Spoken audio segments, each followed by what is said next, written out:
അപ്പോൾ ഇന്നത്തെ video most important ആയിട്ടുള്ള വീഡിയോ ആണ്. കാരണം ഇൻവെസ്റ്റ്മെൻറ്റിനെ പറ്റിയിട്ട് പറയാൻ വേണ്ടിയിട്ടാണ്. ഒരു 2-3 കമൻറ്റ്സ് ഞാൻ ശ്രദ്ധിച്ചിട്ടുണ്ടായിരുന്നു. ചേട്ടാ ഇവിടെ വന്നിട്ട് നമുക്ക് മ്യൂച്വൽ ഫണ്ട് തുടങ്ങാൻ പറ്റുമോ, ക്രിപ്റ്റോ കറൻസീസിലൊക്കെ ഇൻവെസ്റ്റ് ചെയ്യാൻ വേണ്ടി പറ്റുമോ, എങ്ങനെയാണ് ഇൻവെസ്റ്റ്മെൻറ്റ് കാര്യങ്ങളൊക്കെ ചെയ്യാൻ വേണ്ടിയിട്ട്. സോ ഒരുപാട് നാളായി വീഡിയോ ചെയ്യണമെന്ന് വിചാരിക്കുന്നു. പക്ഷേ ഈ വീഡിയോ ചെയ്യുന്നതിനെക്കാട്ടും മുന്നേ ഇതൊരു കോംപ്ലിക്കേറ്റഡ് ആയിട്ടുള്ള വീഡിയോ ആണ്. കാരണം ചില ആൾക്കാർക്ക് ചിലപ്പോൾ ഇത് അറിയാൻ വേണ്ടി പറ്റും, ചില ആൾക്കാർക്ക് അറിയാൻ വേണ്ടി പറ്റില്ല. സോ നമുക്കിതൊരു കംപ്ലീറ്റ് ബിഗിനർ ഗൈഡ് എന്നുള്ളൊരു ഫ്രണ്ട്ലി ഗൈഡാണ്. ഇതൊരു ബിഗിനർ, ഒന്നും അറിയാത്ത ഒരാൾക്കും നമുക്കിത് സിമ്പിളായിട്ട് പഠിക്കാൻ വേണ്ടി പറ്റുന്ന രീതിയിലാണ് ഞാനിപ്പോൾ വീഡിയോ ചെയ്യാൻ ശ്രമിക്കുന്നത്. അപ്പോൾ എത്രത്തോളം എനിക്ക് പറഞ്ഞ് മനസ്സിലാക്കാൻ പറ്റുമെന്ന് അറിയില്ല, എന്നാലും എൻ്റെ നോളജ് വെച്ചിട്ട് ഞാൻ പറഞ്ഞുതരാം. അപ്പോൾ എന്തെങ്കിലുമൊക്കെ തെറ്റുകുറ്റങ്ങളും കാര്യങ്ങളൊക്കെ ഉണ്ടെങ്കിൽ, എന്തെങ്കിലും ഡൗട്ട് കാര്യങ്ങളൊക്കെ ഉണ്ടെന്നുണ്ടെങ്കിൽ നിങ്ങൾക്ക് കമൻറ്റ് സെക്ഷനിൽ ചോദിക്കാം, ഞാൻ മറുപടി പറയാം. എന്തായാലും എനിക്ക് പറയാനുള്ള കാര്യങ്ങളൊക്കെ ഞാൻ ഈ വീഡിയോയിൽ ഡിസ്കസ് ചെയ്ത് പോകും. ചില കാര്യങ്ങളിൽ ഞാൻ ഡീപ്പായിട്ട് പോകുന്നില്ല. സോ അത് മനഃപൂർവ്വം തന്നെയാണ്, കാരണം കുറച്ച് കോംപ്ലിക്കേറ്റഡ് ആവും. സോ ഈ വീഡിയോ ഞാൻ പറയാൻ ഉദ്ദേശിക്കുന്നത് ഒരു വലിയൊരു ഇൻവെസ്റ്റ്മെൻറ്റ് എന്ന് പറയുന്ന വലിയൊരു സംഭവമാണ്. അത് മ്യൂച്വൽ ഫണ്ട് മാത്രം ഒതുങ്ങുന്നതല്ല. അപ്പോൾ നമ്മുടെ ഈ വീഡിയോ മ്യൂച്വൽ ഫണ്ട്സിനെയാണ് കൂടുതലും കോൺസെൻട്രേറ്റ് ചെയ്യുന്നത്. അപ്പോൾ സോ മ്യൂച്വൽ ഫണ്ട് മാത്രമല്ല ഇൻവെസ്റ്റ്മെൻറ്റ് എന്ന് നിങ്ങൾ മനസ്സിലാക്കുക. അതിൽ ക്രിപ്റ്റോ കറൻസീസ് വരും, അങ്ങനത്തെ ഒരുപാടുണ്ട്. അപ്പോൾ നമുക്ക് ഈ വീഡിയോൻ്റെ റീച്ച് അനുസരിച്ചിട്ട് നമുക്ക് പയ്യെ ഇപ്പോൾ ഇതുപോലെ തന്നെ ക്രിപ്റ്റോ കറൻസിയിൽ എങ്ങനെയാണ് ഇൻവെസ്റ്റ് ചെയ്യുക എന്നുള്ള കാര്യങ്ങളൊക്കെ ചെയ്യാം. അപ്പോൾ മെയിൻ എന്തുകൊണ്ടാണ് ഇൻവെസ്റ്റ്മെൻറ്റ് ചെയ്യണം എന്ന് പറയണമെന്ന് പറഞ്ഞു കഴിഞ്ഞാൽ, ഇപ്പോൾ എല്ലാവർക്കും സേവ് ചെയ്യാൻ വേണ്ടി പറ്റും. ഓക്കെ, സേവ് ചെയ്യാമെന്ന് പറഞ്ഞാൽ ഇപ്പോൾ നിങ്ങൾക്കൊരു 5000 രൂപ വെച്ചിട്ട് റുപ്പീസ് വെച്ചിട്ട് നിങ്ങളൊരു റിക്കറൻറ്റ് ഡെപ്പോസിറ്റ് വെച്ചിട്ട് ബാങ്കിൽ ഇടുകയാണെന്നുണ്ടെങ്കിൽ ഒരു 6 to 7% ഒക്കെ ബാങ്കുകാർ നമുക്ക് തരും. സോ അതൊരു ലിമിറ്റഡ് എമൗണ്ട് ആണ്. മീൻസ് ലിമിറ്റഡ് ആയിട്ടുള്ള ഇൻട്രസ്റ്റ് നമുക്ക് കിട്ടുന്നുള്ളൂ, പക്ഷേ സേഫാണ്, സെക്യൂർഡാണ്. സോ അതുപോലെ തന്നെ ഒരുപാട് ഇത്രയും 12%, 10% തരുന്ന നല്ല മ്യൂച്വൽ ഫണ്ട്സും കാര്യങ്ങളുണ്ട്. സോ എന്തുകൊണ്ട് മ്യൂച്വൽ ഫണ്ട്സ് ഇടണം, ഇൻവെസ്റ്റ് ചെയ്യണം എന്നുള്ള ഫുൾ ഡീറ്റെയിൽസാണ്, എങ്ങനെ ഒരു ബിഗിനറിന് സ്റ്റാർട്ട് ചെയ്യാമെന്നുള്ള ഫുൾ ഗൈഡ്സാണ് നമ്മളിവിടെ പറയാൻ വേണ്ടി പോകുന്നത്. So let's begin the video. ബോറടിപ്പിക്കുന്നില്ല. ഫസ്റ്റ് തന്നെ നമ്മൾ മനസ്സിലാക്കേണ്ടതെന്ന് വെച്ച് കഴിഞ്ഞാൽ എന്താണ് മ്യൂച്വൽ ഫണ്ട്സ് എന്നാണ്. മ്യൂച്വൽ ഫണ്ട് എന്ന് പറഞ്ഞാൽ സിമ്പിളാണ്, എല്ലാവർക്കും അറിയാവുന്ന പോലെ തന്നെ സ്റ്റോക്സ് എല്ലാവർക്കും അറിയാവുന്ന ഞാൻ വിശ്വസിക്കുന്നു. നമ്മുടെ ഇന്ത്യൻ സ്റ്റോക്ക് എന്ന് പറയുന്നത് അത് ലിസ്റ്റഡ് ഉണ്ട്, അൺലിസ്റ്റഡ് ഉണ്ട്. സോ അൺലിസ്റ്റഡ് സ്റ്റോക്സും നമുക്ക് വാങ്ങാം, ലിസ്റ്റഡ് ആയിട്ടുള്ള സ്റ്റോക്സുകളും നമുക്ക് വാങ്ങാം. ഈ ലിസ്റ്റഡ് ആയിട്ടുള്ള സ്റ്റോക്കുകളെയും അതുപോലെ തന്നെ ഈ ആപ്ലിക്കേഷൻസ് എല്ലാത്തിനെയും ഒരു ഗവൺമെൻറ് ബോഡി റെഗുലേറ്റ് ചെയ്യുന്നുണ്ട്. അതിൻ്റെ പേരാണ് സെബി എന്ന് പറയുന്നത്. സോ സെബി റെഗുലേറ്റ് ചെയ്യുന്ന എല്ലാ ഫണ്ട്സുകളും എല്ലാ ആപ്ലിക്കേഷൻസും സേഫാണ് നമുക്കൊരു തരത്തിൽ പറയാം. പക്ഷേ നമ്മൾ മാർക്കറ്റിൽ പറയുന്ന പോലെ തന്നെ ഇതൊക്കെ റിസ്ക് ഫ്രീ അല്ല. ഇതിനെല്ലാത്തിനും റിസ്ക് ഉണ്ട്. എപ്പോൾ വേണമെങ്കിലും ഒരു കമ്പനി നല്ല രീതിയിൽ ഗ്രോ ആവുകയും ചെയ്യാം, അതുപോലെ തന്നെ പൂട്ടിപ്പോവുകയും ചെയ്യാം. സോ ഒരു സ്റ്റോക്ക് മാർക്കറ്റിൻ്റെ ഏറ്റവും വലിയ പ്രശ്നം എന്ന് പറയുന്നത്, നമ്മളൊരു സ്റ്റോക്ക് ഇൻവെസ്റ്റ് ചെയ്യുമ്പോൾ, നമ്മളൊരു സ്റ്റോക്ക് ഒരു കമ്പനിയിൽ നമ്മൾ വാങ്ങുമ്പോൾ ആ കമ്പനിയുടെ ഗ്രോത്ത് അനുസരിച്ചിട്ടാണ് നമുക്ക് പൈസ വരുന്നത്. സോ അതുപോലെ തന്നെ ആ കമ്പനി ഡൗൺ ആയി പോയി കഴിഞ്ഞാൽ നമ്മുടെ ഇൻവെസ്റ്റ്മെൻറ്റും അവതാളത്തിലാവും. സോ സ്റ്റോക്കുകളെ പറ്റി പഠിക്കാൻ ഒരു ബിഗിനർ എന്ന രീതിയിൽ ആദ്യം തന്നെ സ്റ്റോക്കിൽ ഇൻവെസ്റ്റ് ചെയ്യാണ്ട് മ്യൂച്വൽ ഫണ്ട്സിൽ ഇൻവെസ്റ്റ് ചെയ്യാനേ ഞാൻ പറയുന്നുള്ളൂ. സോ സ്റ്റോക്ക് കുറച്ചും കൂടി അഡ്വാൻസ്ഡ് ആയിട്ടുള്ളൊരു സംഭവമാണ്. നമുക്ക് എന്തായാലും ബിഗിനറായിട്ടുള്ള മ്യൂച്വൽ ഫണ്ട്സിനെ പറ്റി നമുക്ക് ചർച്ച ചെയ്യാം. സോ സ്റ്റോക്ക് എന്താണെന്ന് നിങ്ങൾക്ക് മനസ്സിലായി എന്ന് വിചാരിക്കുന്നു. സിമ്പിളാണ്, ഒരു കമ്പനിയുടെ ഒരു സ്റ്റോക്ക് നമ്മൾ വാങ്ങുക. സോ അത് പല മെത്തേഡ് വഴി നമുക്ക് വാങ്ങാം, പല ആപ്ലിക്കേഷൻസ് വഴി വാങ്ങാം. സോ അത് ഡയറക്റ്റായിട്ടാണ് നമ്മൾ വാങ്ങുന്നത്. ഒരു എക്സ്ചേഞ്ച് ഉണ്ടാവും, അപ്പോൾ എക്സ്ചേഞ്ച് ഉപയോഗിച്ചിട്ട് നമ്മൾ അവരുടെ കയ്യിൽ നിന്ന് നമ്മൾ വാങ്ങുന്നു. ഇത്ര മ്യൂച്വൽ ഫണ്ട് എന്താണെന്ന് വ്യക്തമായിട്ട് നമ്മൾ നോക്കുകയാണെന്നുണ്ടെങ്കിൽ, മ്യൂച്വൽ ഫണ്ട് എന്ന് പറഞ്ഞു കഴിഞ്ഞാൽ നമ്മളീ പറയുന്ന സ്റ്റോക്സുകൾ നമ്മൾ നേരത്തെ പറഞ്ഞല്ലോ, വാങ്ങിയെന്ന് പറയുന്നല്ലോ. അപ്പോൾ നമ്മളെല്ലാം കൂടി നമ്മളിപ്പോൾ 25,000 രൂപ എല്ലാ പ്രതിമാസവും നമ്മൾ പെർ മന്ത് നമ്മളൊരു സ്റ്റോക്കിൽ ഇടുകയാണെന്നുണ്ടെങ്കിൽ അതിൻ്റെ റിസ്ക് കുറച്ച് കൂടുതലാണ്. അപ്പോൾ മ്യൂച്വൽ ഫണ്ട് എന്ന് പറഞ്ഞു കഴിഞ്ഞാൽ വേറെ ഒന്നുമല്ല, ഇത് ഡൈവേഴ്സ് ചെയ്യും. ഒരു ഫണ്ട് മാനേജർ ഉണ്ടാവും. ഓക്കെ, നമ്മളുടെ ഫണ്ട് നമ്മളൊരു ഫണ്ട് മാനേജറുടെ കൊടുക്കുന്നത്, ഫണ്ട് മാനേജർ ഓർ ഫണ്ട് ഹൗസിലേക്ക് നമ്മൾ കൊടുക്കുന്നുണ്ട്. സോ ആ ഫണ്ട് അവരെന്ത് ചെയ്യുന്നു പറഞ്ഞാൽ പല കമ്പനികളിലേക്ക് അവർ ഇൻവെസ്റ്റ് ചെയ്യുന്നു. സോ ചിലപ്പോൾ ഒരു 50 കമ്പനിയിലേക്ക്, ചിലപ്പോൾ ഒരു 40 കമ്പനിയിലേക്ക്, ചിലപ്പോൾ ഒരു 10 കമ്പനിയിലേക്ക്. അത് നമ്മൾ സെലക്ട് ചെയ്യുന്ന ആ ഒരു ഒരു മ്യൂച്വൽ ഫണ്ടിനെ അനുസരിച്ചിരിക്കും. സോ അതിന് പറയുന്ന പേരാണ് മ്യൂച്വൽ ഫണ്ട്സ്. അതായത് നമ്മൾ ഫണ്ട് മാനേജറിലേക്ക് പൈസ കൊടുക്കുന്നു, അല്ലെങ്കിൽ ഫണ്ട് ഹൗസിലേക്ക് പൈസ കൊടുക്കുന്നു. ഇവരാണ് നമ്മളുടെ ഫണ്ട് മാനേജ് ചെയ്ത് ആ ഫണ്ട്സ് ഗ്രോ ചെയ്യുമ്പോൾ നമുക്ക് അതിനുള്ള പ്രോഫിറ്റും പിന്നെ അതുപോലെ തന്നെ ലോസ് ആണെന്നുണ്ടെങ്കിൽ അതനുസരിച്ച് നമുക്ക് ഇത് എഫക്റ്റ് ചെയ്യുന്നത്. സോ നമുക്കൊക്കെ റീഡ് ചെയ്ത് കഴിഞ്ഞാൽ സിമ്പിളായിട്ട് മനസ്സിലാവുന്ന കാര്യങ്ങളുള്ളൂ. അപ്പോൾ അതിനായിട്ട് ഞാനൊരു എക്സാമ്പിൾ ഞാനിവിടെ കാണിച്ചു തരാം. സോ ഈ സംഭവമാണ് നമ്മളിവിടെ വായിക്കാൻ വേണ്ടി പോകുന്നത്. ഇത് വായിച്ച് മനസ്സിലാക്കുമ്പോൾ തന്നെ നമുക്ക് സ്റ്റെപ്പ് വൈസ് ആയിട്ട് എല്ലാം നമുക്ക് മനസ്സിലാവും. സോ സിമ്പിളായിട്ട് നമുക്ക് മനസ്സിലാവുന്നുണ്ടെങ്കിൽ ഇത് ജസ്റ്റ് ഒന്ന് വായിച്ച് നോക്കിയാൽ മതി. സോ ഈ മ്യൂച്വൽ ഫണ്ടിൻ്റെ പേരെന്ന് പറഞ്ഞു കഴിഞ്ഞാൽ Nippon India large cap fund direct plan growth plan. അതാണ്. അപ്പോൾ കേട്ടപ്പോൾ തന്നെ ഒന്നും മനസ്സിലാവില്ല, ബിഗിനേഴ്സ് ആയിട്ടുള്ള ആൾക്കാർക്കൊന്നും മനസ്സിലാവില്ല, ചെറു കൺഫ്യൂഷൻസ് ആണ്. പിന്നെ അതുപോലെ തന്നെ താഴത്ത് നിങ്ങൾക്ക് കാണാൻ പറ്റും ഇക്വിറ്റി, ഡയറക്റ്റ്, ലാർജ് ക്യാപ്പ് എന്ന് കാണാൻ പറ്റും. അപ്പോൾ ഇത് എന്താണെന്നാണ് നമ്മൾ ആദ്യം മനസ്സിലാക്കേണ്ടത്.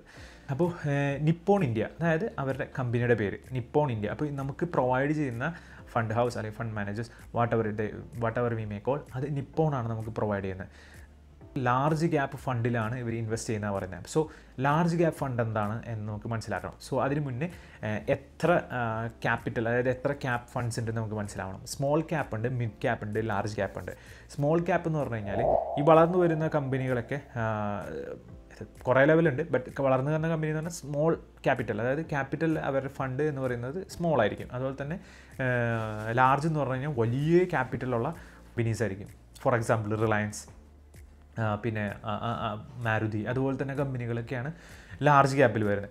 ഇതിൻ്റെ ഇടയിൽ നിൽക്കുന്ന കമ്പനീസിനെയാണ് നമ്മൾ മിഡ് ക്യാപ്പ് എന്ന് പറയുന്നത്. ലാർജ് ക്യാപ്പിൽ ഇൻവെസ്റ്റ് ചെയ്ത് കഴിഞ്ഞാലുള്ള ഗുണം എന്ന് പറയുന്നത് നമുക്ക് വോളറ്റൈലിറ്റി കുറവായിരിക്കും. ഓക്കെ, ഗുണമെന്ന് പറയുന്നത് വോളറ്റൈലിറ്റി കുറവായിരിക്കും എന്ന് പറഞ്ഞു കഴിഞ്ഞാൽ നമുക്ക് കുറച്ചും കൂടി സേഫ് ആയിരിക്കും ഫണ്ട്. കാരണം അവർ ഓൾറെഡി വലിയൊരു ക്യാപിറ്റൽ ആയിട്ടുള്ളൊരു കമ്പനിയാണ്. സോ ഒരുപാട് പേര് ഇൻവെസ്റ്റ് ചെയ്യുന്നുണ്ടാവും. സോ അതിൽ വോളറ്റൈലിറ്റിയും കുറവായിരിക്കും, പെട്ടെന്നൊരു ഡൗൺ സൈഡ് നമുക്ക് ഉണ്ടാവില്ല. സോ അതുപോലെ തന്നെ പെട്ടെന്നൊരു ഗ്രോത്തും നമ്മൾ പ്രതീക്ഷിക്കരുത്. സോ ലോ റിസ്ക് ആയിരിക്കും, ഹൈ റിവാർഡ് ആയിരിക്കില്ല, ലോ റിവാർഡ് ആയിരിക്കും. പിന്നെ സ്മോൾ ക്യാപ്പ് നമ്മൾ നോക്കുകയാണെന്നുണ്ടെങ്കിൽ, സ്മോൾ ക്യാപ്പിലാണെന്നുണ്ടെങ്കിൽ വളർന്നു വരുന്ന കമ്പനിയിലാണ്. അപ്പോൾ നമ്മൾ ലോങ് ടേം ആയാലും ചെറിയൊരു ടേമിലാണെന്നുണ്ടെങ്കിലും ചില സമയത്ത് അപ്പ് ആൻഡ് ഡൗൺസ് നമുക്ക് കാണാൻ പറ്റും. അതുപോലെ തന്നെ നമുക്ക് നല്ലൊരു ഗ്രോത്തും നമുക്ക് നല്ലൊരു ആനുവലൈസ്ഡ് നമുക്ക് കിട്ടാൻ വേണ്ടി പറ്റും. സോ സ്മോൾ ക്യാപ്പിൽ കുറച്ച് ഹൈ റിസ്ക് ആണ്, പിന്നെ അതുപോലെ തന്നെ ഹൈ റിവാർഡാണ്. മീഡിയം ക്യാപ്പ് എന്ന് പറഞ്ഞാൽ ഇതിൻ്റെ മീഡിയത്തിൽ നിൽക്കുന്ന ഒരു സംഭവമാണ്. ഇനി നെക്സ്റ്റ് അതിലുള്ളതാണ് ഡയറക്റ്റ് പ്ലാൻ എന്ന് പറഞ്ഞത്. അപ്പോൾ ആദ്യം നമ്മൾ മനസ്സിലാക്കേണ്ടതെന്ന് പറഞ്ഞു കഴിഞ്ഞാൽ what is direct plan and what is regular plan എന്നാണ്. ഈ ഡയറക്റ്റും റെഗുലറും എന്ന് പറഞ്ഞു കഴിഞ്ഞാൽ, ഡയറക്റ്റ് എന്ന് പറഞ്ഞു കഴിഞ്ഞാൽ നമ്മളൊരു കമ്പനി ആൻഡ് ഫണ്ട് മാനേജർ, ഇവർ തമ്മിലുള്ള ഡയറക്റ്റ് ആയിട്ടുള്ള ഡീലിങ്സ് ആണ് ഡയറക്റ്റ് പ്ലാൻ എന്ന് പറയുന്നത്. ഇതിൽ റെഗുലർ മ്യൂച്വൽ ഫണ്ട്സ് ആണെന്നുണ്ടെങ്കിൽ അതിലൊരു ഏജൻറ്റ് ഉണ്ടാവും. സോ ഏജൻറ്റിൻ്റെ പൈസയും കൂടി നമ്മൾ കൊടുക്കേണ്ടി വരും. സോ ഒബ്വിയസ്ലി ഒരു ആനുവലി നോക്കുകയാണെന്നുണ്ടെങ്കിൽ ഒരു 5 വർഷം കഴിയുമ്പോൾ 3 years മെച്യൂരിറ്റി കഴിയുമ്പോഴേക്കും ഡയറക്റ്റ് ആയിട്ടുള്ള പ്ലാൻസുകളായിരിക്കും കുറച്ചും കൂടി നമുക്ക് റിട്ടേൺസ് തരുന്നത്. സോ നിങ്ങൾ ഇപ്പോൾ ചെയ്യുന്ന SIP ആണെങ്കിലും ലംസം ആണെന്നുണ്ടെങ്കിലും നിങ്ങളിപ്പോൾ ചെയ്യുന്നത് ഡയറക്റ്റ് ആണോ എന്ന് നോക്കുക. ഈ ഗ്രോത്ത് ഓർ IDCW എന്നൊരു പരിപാടിയുണ്ട്. സോ ഗ്രോത്ത് എന്ന് പറയുന്നത് വളരെ സിമ്പിളാണ്, പക്ഷേ പവർഫുള്ളുമാണ്. ഓക്കെ, എന്താണെന്ന് ഞാൻ പറയാൻ വേണ്ടി കാരണം എന്ന് പറഞ്ഞു കഴിഞ്ഞാൽ, ഗ്രോത്ത് വർക്ക് ചെയ്യുന്നത് കോമ്പൗണ്ടിങ്ങിലൂടെയും. IDCW എന്ന് പറഞ്ഞു കഴിഞ്ഞാൽ ഇപ്പോൾ നിങ്ങളൊരു ബൾക്കായിട്ടൊരു എമൗണ്ട് നിങ്ങൾ നിക്ഷേപിച്ചു. ഓക്കെ, സോ അതിന് നിങ്ങൾക്ക് ഒരു നിശ്ചിത ഇൻട്രസ്റ്റ് നിങ്ങൾക്ക് എല്ലാ മാസവും നിങ്ങളുടെ അക്കൗണ്ടിൽ വരണം എന്നുണ്ടെങ്കിൽ IDCW സെലക്ട് ചെയ്യണം. സോ അതിൻ്റെ ഗുണം എന്ന് പറയുന്നത് നമുക്കൊരു ജീവിച്ചു പോകാൻ വേണ്ടിയിട്ട് നമുക്കൊരു എല്ലാ മാസവും പ്രതിമാസവും പെർ മന്തിൽ നമുക്ക് കുറച്ച് പൈസ നമ്മുടെ അക്കൗണ്ടിലേക്ക് നമ്മൾ വന്നുകൊണ്ടേയിരിക്കും ഇതിൻ്റെ ഇൻട്രസ്റ്റ് അനുസരിച്ചിട്ട്. ഇത് ഇൻട്രസ്റ്റോ ഡിവിഡൻറ്റോ വാട്ടെവർ നമുക്ക് കമ്പനി തരുന്ന അനുസരിച്ചിട്ട് നമുക്ക് അതിൻ്റെ പൈസ നമുക്ക് കിട്ടിക്കൊണ്ടേയിരിക്കും. ഇപ്പോൾ ഫോർ എക്സാമ്പിൾ നോക്കുവാണെങ്കിൽ ഒരു കമ്പനി വളരെ രീതിയിൽ നല്ല പെർഫോം ചെയ്തു, അവർ ഡിവിഡൻഡ് ഫണ്ട് റിലീസ് ചെയ്യുകയാണ്, അല്ലാന്നുണ്ടെങ്കിൽ അവരുടെ പ്രോഫിറ്റ് റിലീസ് ചെയ്യുകയാണെന്നുണ്ടെങ്കിൽ നമ്മളുടെ ഫണ്ട് നമ്മൾ പറയുകയാണ് IDCW ആണ് നിങ്ങൾ സെലക്ട് ചെയ്യുകയാണെന്നുണ്ടെങ്കിൽ ഈ ഫണ്ട് നേരെ നമ്മുടെ ഡയറക്റ്റ് നമ്മുടെ അക്കൗണ്ട്സിൽ വരും. സോ നമുക്കത് യൂസ് ചെയ്യാം, എക്സ്പെൻസിന് നമ്മുടെ കാര്യത്തിന് വേണ്ടി യൂസ് ചെയ്യാം. പക്ഷേ ഈ ഗ്രോത്തിൽ വരുമ്പോൾ എന്താ പ്രശ്നം എന്ന് പറഞ്ഞു കഴിഞ്ഞാൽ, ഇത് ഈ വെൽത്ത് ജനറേറ്റ് ചെയ്യാണ്. ഇതിൻ്റെ ഗുണം എന്ന് പറയുന്നത് കോമ്പൗണ്ടിങ് ആണ്. ഈ സംഭവം നമുക്ക് കിട്ടുന്ന ഡിവിഡൻഡ് വാട്ടെവർ ഇൻട്രസ്റ്റ് ആണെന്നുണ്ടെങ്കിലും നമ്മളുടെ മ്യൂച്വൽ ഫണ്ടിൽ ഇത് ആഡ് ചെയ്തുകൊണ്ടിരിക്കുകയാണ്. അപ്പോൾ ഇത് ഗ്രോ ചെയ്തുകൊണ്ടിരിക്കുകയാണ്. കോമ്പൗണ്ടിങ്ങിനെ പറ്റി ഒരു സെപ്പറേറ്റ് വീഡിയോ ചെയ്യണമെന്നുണ്ടെങ്കിൽ നമുക്ക് ചെയ്യാം. കുറച്ച് കോംപ്ലിക്കേറ്റഡ് ആണ്, പക്ഷേ സിമ്പിളാണ്, മനസ്സിലാക്കാനും സിമ്പിളാണ്. ഇനി അതിൻ്റെ താഴ്ത്ത് കൊടുത്തിരിക്കുന്ന കുറച്ച് സാധനങ്ങൾ നമുക്ക് വായിച്ചു നോക്കാം. ഇക്വിറ്റി. അപ്പോൾ so what you mean by equity? ഈ ഫണ്ട് അവർ ഇടുന്നത് ഇന്ത്യൻ സ്റ്റോക്ക് മാർക്കറ്റിലാണ്. സോ ഇക്വിറ്റി എന്ന് പറയുന്നത് മനസ്സിലായെന്ന് വിശ്വസിക്കുന്നു. അതുപോലെ തന്നെ ഡെപ്റ്റ് ഫണ്ട്സ് ഉണ്ട്, പിന്നെ വരുന്നതാണ് ഗോൾഡ് ഉണ്ട്. സോ ഡെപ്റ്റ് ഫണ്ട് എന്ന് പറഞ്ഞു കഴിഞ്ഞാൽ മെയിൻലി ഗവൺമെൻറ്റുകളിലൊക്കെ ഇപ്പോൾ നിങ്ങൾ ശ്രദ്ധിച്ചിട്ടുണ്ടാവും, ഡെപ്റ്റ് ഫണ്ട് എന്നൊക്കെ പറഞ്ഞ് ഒരുപാട് ആപ്ലിക്കേഷൻസിലൊക്കെ കാണാൻ പറ്റും. ഡെപ്റ്റ് ഫണ്ട് ഓൾമോസ്റ്റ് ഒരു FDക്ക് തുല്യമാണ്. ബട്ട് FD പോലെയല്ല, FDനെക്കാട്ടും കുറച്ചും കൂടി നമുക്ക് ഇൻട്രസ്റ്റ് തരുകയും ചെയ്യും. പിന്നെ അതുപോലെ തന്നെ കുറച്ചും കൂടി സേഫാണ് ഡെപ്റ്റ് ഫണ്ട് എന്ന് പറയുന്നത്. സോ പക്ഷേ നമുക്ക് ഹൈ റിസ്ക് ഇല്ല, ലോ റിസ്ക് ആണ്. അതുപോലെ തന്നെ ലോ റിട്ടേൺസ് നമുക്ക് ജനറേറ്റ് ചെയ്യാൻ വേണ്ടി പറ്റുള്ളൂ. സോ ഡെപ്റ്റ് എന്ന് പറഞ്ഞു കഴിഞ്ഞാൽ കടം കൊടുക്കുക. ഓക്കെ, നമ്മളൊരാൾക്ക് ഒരു ഗവൺമെൻറ്റിനോ അല്ലെങ്കിൽ ഒരു സ്ഥാപനത്തിനോ കടം കൊടുക്കുന്നതാണ്. സോ അതൊരു നമ്മളിപ്പോൾ SIP തുടങ്ങുകയാണെന്നുണ്ടെങ്കിൽ ഒരു 5-6 വർഷം കൊണ്ട് നമുക്കൊരു സേഫറായിട്ട് ഒരു FDക്ക് ഒരു ആൾട്ടർനേറ്റീവ് ആയിട്ടുള്ള ഒരു സംഭവമാണ് ഈ പറഞ്ഞ ഡെപ്റ്റ് ഫണ്ട്സ് എന്ന് പറയുന്നത്. ഹൈബ്രിഡ് എന്ന് പറഞ്ഞു കഴിഞ്ഞാൽ എന്താ പറയുക, ഈ ഡെപ്റ്റ് ഫണ്ടിലും ഈ പറഞ്ഞ ഫണ്ട് ഹൗസ് ഇടുന്നുണ്ട്, പിന്നെ അതുപോലെ തന്നെ ഈ ഇക്വിറ്റിയിലും അവർ നിക്ഷേപിക്കും. അപ്പോൾ നമ്മളുടെ ഡൈവേഴ്സിറ്റി കിട്ടി, അതെ, നമ്മളുടെ ഫണ്ട്സൊക്കെ എല്ലാവരും കൂടി എല്ലാ സ്ഥലത്തേക്കും ഇതിങ്ങനെ വീതിച്ച് പോവുകയാണ്. സോ നമുക്ക് കുറച്ചും കൂടി സേഫാണ്. ഇക്വിറ്റി ആണെന്നുണ്ടെങ്കിൽ ഞാൻ നേരത്തെ പറഞ്ഞ പോലെ തന്നെ ഭയങ്കര റിസ്ക് ഉണ്ട്, പക്ഷേ ഡെപ്റ്റ് ആണെന്നുണ്ടെങ്കിൽ അധികം റിസ്ക് കുറവാണ്. സോ നമ്മളുടെ ഫണ്ട്സുകളൊക്കെ ഇങ്ങനെ സ്പ്ലിറ്റ് ചെയ്ത് ഹൈബ്രിഡിൽ നമ്മളിങ്ങനെ പോയിക്കൊണ്ടിരിക്കുകയാണ്. ഇതൊക്കെ ഓരോരുത്തരുടെ എന്താ പറയുക ഒരു ചൂസാണ്. ഇപ്പോൾ നിങ്ങൾക്ക് റിസ്ക് എടുക്കാൻ താല്പര്യം ഉണ്ടെന്നുണ്ടെങ്കിൽ ഇക്വിറ്റിയിലിടുന്നു, റിസ്ക് എടുക്കാൻ താല്പര്യമില്ല എന്നുണ്ടെങ്കിൽ ചിലവർ ഡെപ്റ്റിലിടുന്നു. ഇതിൻ്റെ രണ്ട് മീഡിയത്തിൽ നിൽക്കുന്നവർ എന്ത് ചെയ്യുന്നു, ഹൈബ്രിഡ് ആയിട്ടുള്ള ഫണ്ട്സ് ചൂസ് ചെയ്യുന്നു. കാര്യം വിട്ടുപോയി. ഇപ്പോൾ ലാർജ് ക്യാപ്പ്, സ്മോൾ ക്യാപ്പ്, ഇതുപോലെ തന്നെ മിഡ് ക്യാപ്പ് പറഞ്ഞ അതിൻ്റെ ഇടയിൽ ഒരു മൾട്ടി ക്യാപ്പും ഫ്ലെക്സി ക്യാപ്പും നിങ്ങൾ ചിലപ്പോൾ ശ്രദ്ധിച്ചിട്ടുണ്ടാവും. ഇപ്പോൾ ഈ മൾട്ടി ക്യാപ്പ് എന്ന് പറയുന്നത് ഒന്നുമില്ല, ഈ ലാർജ് ക്യാപ്പിലും, അതായത് ലാർജ് ക്യാപിറ്റലായിട്ടുള്ള സംഭവത്തിലും മീഡിയത്തിലും എല്ലാത്തിലും കൂടി ഈ ഫണ്ട് മാനേജേഴ്സ് ഒരു നിശ്ചിത തുക 25% ചെയ്യണമെന്നാണ്.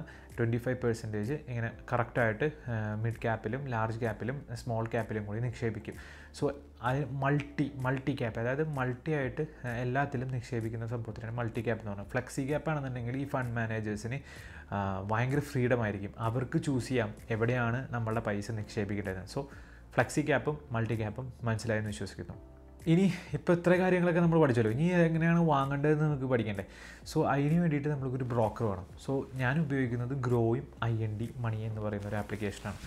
സോ IND മണി കുറച്ചും കൂടി കമ്പാരിറ്റീവ്ലി എല്ലാവർക്കും മനസ്സിലാവുന്ന ഒരു ആപ്ലിക്കേഷനാണ്. സോ അതിൻ്റെ എൻ്റെ ഡിസ്ക്രിപ്ഷനിൽ എൻ്റെ അഫിലിയേറ്റഡ് ലിങ്ക് ഇടാം. താല്പര്യമുള്ളവർക്ക് ജോയിൻ ചെയ്യാം. സിമ്പിളാണ് അക്കൗണ്ട് തുടങ്ങാൻ കാര്യങ്ങളൊക്കെ. ഇപ്പോൾ IND മണിയുടെ ഒരു പ്രത്യേകത എന്ന് പറയുന്നത് മ്യൂച്വൽ ഫണ്ട്സ് നമുക്ക് 2 രീതിയിൽ തുടങ്ങുക എന്നുള്ള കാര്യം നിങ്ങൾക്ക് അറിയാമെന്ന് വിശ്വസിക്കുന്നു. SIP സിസ്റ്റമാറ്റിക് ഇൻവെസ്റ്റ്മെൻറ്റ് പ്ലാനും, പിന്നെ അതുപോലെ തന്നെ ലബ്സം എമൗണ്ട്. ലബ്സം എന്ന് പറഞ്ഞാൽ ഒന്നുമില്ല, 1 time amount. So systematic investment പ്ലാനാണ് ഒരു ബിഗിനർ ലോങ് ടേം ആയിട്ടുള്ള ഒരാൾക്ക് എപ്പോഴും നല്ലത്. സോ നിങ്ങളൊരു SIP നിങ്ങൾക്ക് ഒരു 1000 റുപ്പീസോ 500 റുപ്പീസോ 200 റുപ്പീസിലോ നിങ്ങൾക്ക് ഈസി ആയിട്ട് തുടങ്ങാൻ വേണ്ടി പറ്റും. ഇപ്പോൾ ഒരു ഫണ്ട് എടുത്തതിന് ശേഷം ഇപ്പോൾ ഒരു മ്യൂച്വൽ ഫണ്ട് എടുത്തതിന് ശേഷം അതിൽ അവരുടെ ഹോൾഡിങ്സ് നോക്കിക്കഴിഞ്ഞാൽ നമുക്ക് എവിടേക്കാണ് അവർ ഇൻവെസ്റ്റ് ചെയ്തേക്കണമെന്ന് മനസ്സിലാവും. നേരത്തെ പറഞ്ഞ ടേംസും കാര്യങ്ങളൊക്കെ മൈൻഡിൽ വെക്കുക. Equity, large cap, mid cap, small cap, അത് പറഞ്ഞിട്ട് നിങ്ങളൊരു തീരുമാനിക്കാം ഞാൻ ഈ പറഞ്ഞ ഫണ്ട് എങ്ങനെയാണ് എടുക്കേണ്ടതെന്നുള്ളത്. ഇനി അതിൽ കാണിക്കുന്ന എമൗണ്ട്സ്, അതിൽ കാണിക്കുന്ന റിട്ടേൺസും കാര്യങ്ങളും നിങ്ങൾ വിശ്വസിച്ച് ഒരു ഫണ്ട് എടുക്കേണ്ട ആവശ്യമില്ല. ആ ഒരു 10 വർഷം മുന്നേ ആ ഫണ്ട് മാനേജർ ഒരു 10 വർഷമായിട്ട് എത്രത്തോളം നമുക്ക് അതിൽ റിട്ടേൺസ് തന്നിട്ടുണ്ടെന്നുണ്ടെങ്കിൽ നമുക്ക് ചെക്ക് ചെയ്യാൻ വേണ്ടി പറ്റും. പിന്നെ ഒരു SIP കാൽക്കുലേറ്റർ എന്ന് പറയുന്ന ഒരു ജസ്റ്റ് ഗൂഗിളിൽ അടിച്ചു നോക്കിക്കഴിഞ്ഞാൽ നമുക്ക് മനസ്സിലാവും നമ്മൾ ഫണ്ടിൻ്റെ കാര്യങ്ങളും ഡീറ്റെയിൽസും. SIPയിൽ കൊടുക്കേണ്ട കാര്യം എന്ന് പറഞ്ഞാൽ നമുക്ക് എത്രയാണ് റിട്ടേൺസ് കൊടുക്കുന്നത്, എത്രയാണ് നമ്മൾ എമൗണ്ട് ഇടുന്നത്, എത്ര വർഷത്തേക്കാണ് ഇൻവെസ്റ്റ് ചെയ്യുന്നത് നോക്കി കഴിഞ്ഞാൽ നമുക്കൊരു കൃത്യമായിട്ടുള്ളൊരു എമൗണ്ട് കിട്ടും. സോ നിങ്ങൾക്കൊരു 5000 റുപ്പീസ് വെച്ചിട്ടാണ് മന്ത്ലി ഒരു 5 വർഷത്തേക്കാണ് നിങ്ങളുടെ പ്ലാൻ എന്നുണ്ടെങ്കിൽ നിങ്ങൾക്കൊരു 12% വെച്ച് നിങ്ങൾക്ക് കിട്ടുകയാണെന്നുണ്ടെങ്കിൽ അതിൽ SIP കാൽക്കുലേറ്റർ ഇട്ട് കൊടുത്തു കഴിഞ്ഞാൽ കറക്റ്റായിട്ട് അവർ കാണിക്കും എത്രയാണ് നിങ്ങളുടെ മെച്യൂരിറ്റി എമൗണ്ട് കിട്ടുന്നതെന്നുള്ളത്. സോ ഈ പറഞ്ഞ പോലെ SIPയും ലംസം എമൗണ്ടും മനസ്സിലായി എന്ന് വിശ്വസിക്കുന്നു. SIP എന്ന് പറഞ്ഞാൽ മന്ത്ലി ആയിട്ടൊരു പ്ലാൻ ഉണ്ടാക്കുകയാണ് നമ്മൾ. പിന്നെ SIP സെലക്ട് ചെയ്യുമ്പോൾ ശ്രദ്ധിക്കേണ്ട കുറച്ച് കാര്യങ്ങൾ എന്ന് പറഞ്ഞു കഴിഞ്ഞാൽ എൻട്രി ലോഡ് എത്രയാണ്, എക്സിറ്റ് ലോഡ് എത്രയാണെന്ന് ശ്രദ്ധിക്കുക. പിന്നെ അതുപോലെ തന്നെ ഇപ്പോൾ ഭാവിയിൽ നിങ്ങൾക്ക് ഫ്യൂച്ചറിൽ ഒരു തവണ അടക്കാൻ പറ്റിയിട്ടില്ല എന്നുണ്ടെങ്കിൽ ആ ഒരു മന്തിൽ നമുക്ക് പോസും റെസ്യൂമും ചെയ്യാനുള്ള ഓപ്ഷൻസും കാര്യങ്ങളും ഉണ്ടോ എന്ന് ചെക്ക് ചെയ്യുക. അതൊക്കെ ഫുൾ ഡീറ്റെയിൽസ് ആ ഒരു സംഭവത്തിൽ കൊടുത്തിട്ടുണ്ടാവും. അപ്പോൾ ഇത്രയും കാര്യങ്ങളൊക്കെയാണ് നമുക്ക് SIP തുടങ്ങാൻ വേണ്ടിയിട്ടും അതുപോലെ തന്നെ ലംസം എമൗണ്ട് നിങ്ങൾക്ക് മ്യൂച്വൽ ഫണ്ടിൽ തുടങ്ങാൻ വേണ്ടി നിങ്ങൾ അറിഞ്ഞിരിക്കേണ്ട കുറച്ച് കാര്യങ്ങൾ. ഇനിയും കുറച്ച് ഡെപ്റ്റായിട്ട് കുറേ കാര്യങ്ങൾ പറയാനുണ്ട്. മനസ്സിലായി എന്ന് വിശ്വസിക്കുന്നു. എന്തായാലും ഈ വീഡിയോ ഭയങ്കര ലെങ്ത് കൂടിപ്പോയി. ഞാനിത് ഭയങ്കര സ്പീഡിലാണ് പറഞ്ഞു പോയത്. ചിലപ്പോൾ എന്തെങ്കിലുമൊക്കെ വിട്ടുപോയിട്ടുണ്ടാവാം, ക്ഷമിക്കണം. ഇനി എന്തെങ്കിലും ഡൗട്ട് കാര്യങ്ങളൊക്കെ ഉണ്ടെന്നുണ്ടെങ്കിൽ ജസ്റ്റ് കമൻറ്റ് ബോക്സിൽ പറഞ്ഞു കഴിഞ്ഞാൽ നമുക്ക് വീണ്ടും ഈ പറഞ്ഞ പോലെ ക്രിപ്റ്റോ കറൻസിയിലും ഒരുപാട് കാര്യങ്ങളൊക്കെ പഠിക്കാനുണ്ട് കേട്ടോ. നമുക്ക് അറിയാത്തതും അറിഞ്ഞതുമായിട്ടുള്ള ഒരുപാട് കാര്യങ്ങൾ നമുക്ക് ഈ ലോകത്തുണ്ട്. സോ വെൽത്ത് ജനറേറ്റ് ചെയ്യാൻ ശ്രമിക്കുക, ഇൻവെസ്റ്റ്മെൻറ്റ് ചെയ്യാൻ വേണ്ടി ശ്രമിക്കുക. സോ ഇതുപോലത്തെ വീഡിയോ നിങ്ങൾക്കിനി കണ്ടിന്യൂസ് ആയിട്ട് ഞാൻ ഇടുന്നതാണ് ഇതിൻ്റെ പെർഫോമൻസ് അനുസരിച്ചിട്ട് വീഡിയോൻ്റെ. So bye by. സബ്സ്ക്രൈബ് ചെയ്യാത്തവർ സബ്സ്ക്രൈബ് ചെയ്യാൻ മറക്കരുത്. ആ ലൈക്ക് ബട്ടൺ അടിച്ചാലാണ് എല്ലാവർക്കും ഇതിലേക്ക് എത്തുള്ളൂ ഈ പറഞ്ഞ പോലെ തന്നെ. So bye bye. അടുത്ത വീഡിയോയിലേക്ക് കാണാം. See you again.